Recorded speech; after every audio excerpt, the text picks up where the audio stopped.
Picture the scene. A high-ceilinged conference room in Stockholm, polished wood gleaming, cameras waiting. Washington's trade envoys walk in, riding a streak of victories fresh frameworks with the EU and Japan already inked, tariffs tamed, billions promised. They expect Beijing to fold the same way. But China greets them with a polite smile, a long pause, and a strategy that feels like quicksand. They don't storm out or pound the table. They concede just enough unblocking a trickle of rare earth magnets the Pentagon desperately needs, then sit back and let the seconds tick. On the tough stuff, radio silence. Iranian and Russian oil? Sure, slap a 100% tariff, we'll pay it. Structural reforms? Let's schedule another study group. The Americans threaten. Beijing stretches the clock. Even the August 12th tariff truce, supposed to expire in days, gets a principal extension that still needs Trump's personal sign-off. Translation: China can keep talking forever, and every extra day keeps its 90% grip on global rare earth refining right where it is. If that feels slippery, it's meant to. Trump's whole model runs on shock and awe. Threaten nightmare tariffs, then look moderate by settling for a blanket 15%. It worked with Brussels. The EU dodged a looming 30% wall, agreed to a 15% cross-the-board levy, kept a bruising 50% hit on its steel and aluminum, and sweetened the pot with eye-watering pledges. $750 billion in US energy buys, $600 billion in new investments, hush-hush defense orders. Allies cheered the deal. Never mind that open trade just got priced like a streaming subscription. Japan watched that movie too, but couldn't change the ending. Tokyo signed on for the magic number 15% on auto exports, still 5 times what it used to pay. Section 232 steel tariffs? Not gone.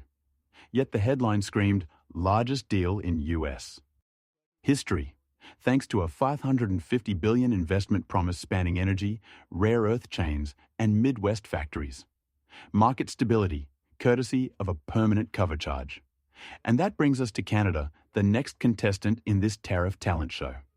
August 1st, a 35% levy is set to click into place unless Ottawa signs something, anything first. The playbook says, panic now, beg later. But Prime Minister Mark Carney is flipping the script. He's betting leverage beats speed. Think Canada is powerless? It buys $349 billion of American goods annually, 4 times Japan's haul. Its oil keeps Midwestern refineries humming. Its auto parts are bolted into Detroit SUVs. Its nuclear know-how underwrites next-gen reactors.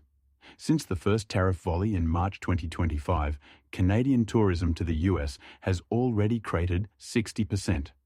Imports of American steel and bourbon are sliding. Provinces are pouring cash into homegrown steel, clean energy corridors, and pipelines that never cross US soil. Premier Doug Ford says it plain. We pay the bills. So instead of racing for a framework, Ottawa is mapping pressure points. Keep the baseline tariff if you must, Washington, but drop the sectoral hammers on steel, lumber, autos, aluminum. No? Fine. Canada can mirror duties, reroute grain to Europe, fast-track SMR reactors in Saskatchewan, and torque regulatory screws on US firms north of the border. In other words, negotiate, or watch an integrated market slowly unplug. Back in Stockholm, Beijing's diplomats no doubt approve. Their own tactic yield an inch, guard the fortress buys time to rewire supply chains on their schedule, not Trump's. By accepting the theoretical pain of a 100% oil tariff, they turn punishment into down payment on sovereignty. By reopening magnet exports, for now, they remind US generals who really holds the on switch for guided missiles. Here's the bigger twist. Trump's 15% suddenly looks less like compromise and more like cover charge. The fear is obvious. Nobody wants 50 or 75% slapped overnight. But the hope, at least for Washington, is predictability. Pay the tariff, run the factory, move on. The shock? Even close allies get the same sticker price as rivals. The interest? Every country is improvising a counter-move, and no 2 blueprints match. which makes August be the date to circle in red. If Canada blinks, the 15% plus billions template becomes global standard. If Canada resists and drags the White House back to the table, Trump's leverage machine meets its first real stall. Either way, the next chapter writes itself live. So buckle up. China is delaying, Europe is paying, Japan is investing, and Canada is calculating.